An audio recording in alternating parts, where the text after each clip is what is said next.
Okay, so the last time I came to visit, this was full of chickens. There was about 45,000 chickens in this house. To imagine what to do with this space instead is exciting. Like to think, you've got this huge warehouse, what can we do with it? Yeah. And you've imagined something.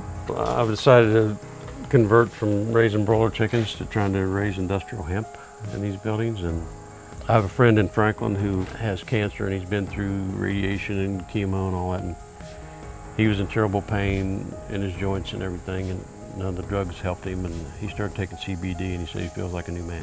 What's your vision for this? What do you see in the future could happen with this area of West Virginia for this kind of product? What could it do for rural America? I hope it creates a whole lot of new jobs and new revenue for the farm.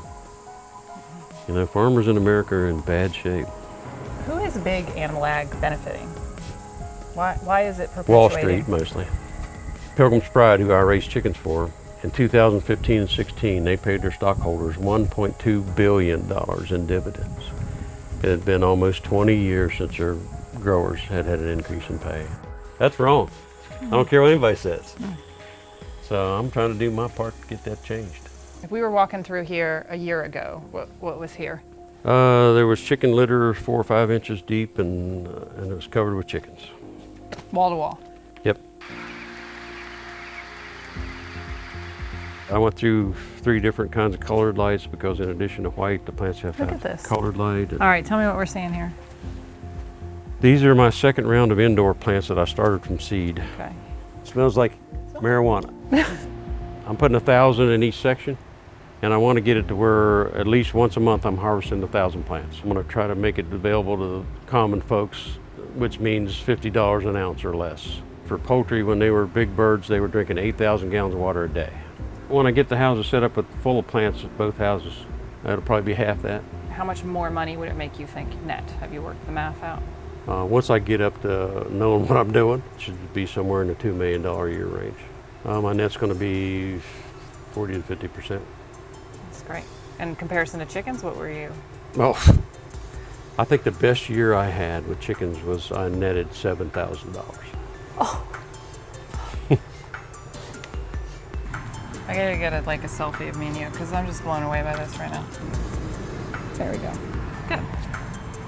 So you're gonna use half the water, you're gonna make way more money, and you're gonna employ 5 times the amount of people. That's a pretty good deal. Seems like a win-win.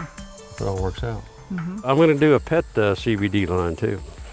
Oh yeah, I've heard about that for pets. Oh yeah, a lot of people give it to their pets. Older dogs and horses. I just talked to a guy the other day that's giving it to his horses. What happened to that horse you had here? They're in that field over across the road over there. Is there any judgment about it being hemp or no? They're like, Well, a lot of them use were it. raising their eyebrows every time I say something, you know, they're thinking it's something illegal that I'm doing. But, Right. you know, I was a law enforcement officer for 34 years. I'm not all of a sudden going to become an outlaw. But you can see how the flowers are starting to Yeah, develop. show me on where the these. flowers are. It's all these little buds coming out here. So each one of those is a flower. Really smell it. See all the flowers on here? Yeah, there's a ton in here. All of these get big and fat, hopefully, and be full of oil. It forms a clump around the top. People call buds. That's what they call a marijuana plant. I like that smell. Yeah, it's a nice smell. It's revolutionary what he's doing. It's the future I hope for farmers, for rural America, where it's not just about tearing down the farms that exist. It's about building something better. Building something that takes in consideration the farmer and what they need to live, the environment that these farms are in, the products people actually want, and of course the animals.